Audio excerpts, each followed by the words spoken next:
While the already bewildering variety of tasks assigned to overburdened diplomatic missions continued to grow, the emergence of transnational legal issues such as terrorism, organized crime, drug trafficking, international smuggling of immigrants, refugees, and human rights increasingly involved embassies in close liaison with local police and the prosecutors.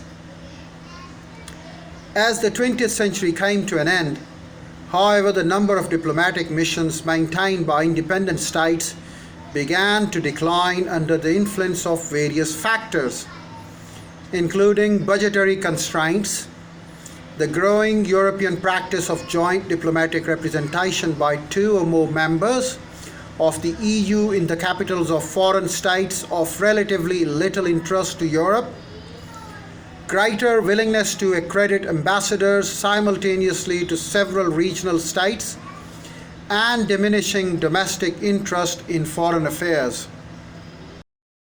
Even as the number of embassies and diplomats devoted to the conduct of bilateral relations contracted, international organizations and conferences attempting to regulate transnational affairs continued to proliferate.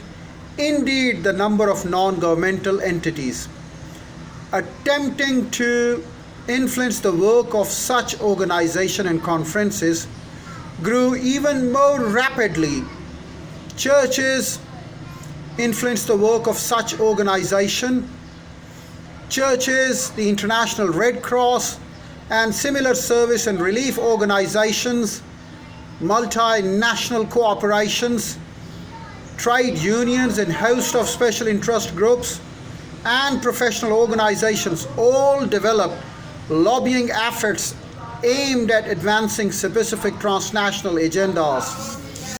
By the beginning of the 21st century, there were thousands of non-governmental organizations accredited as observers to specialized agencies of the UN and other international organizations in Geneva.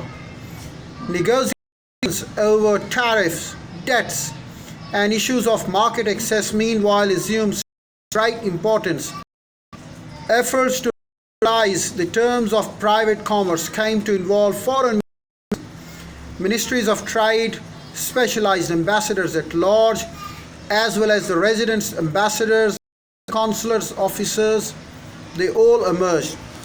The end of the Cold War brought the foreign relations of many countries without a clear direction. Russia struggled to come to terms with its diminished power and influence brought about by the political and economic collapse of the former Soviet Union.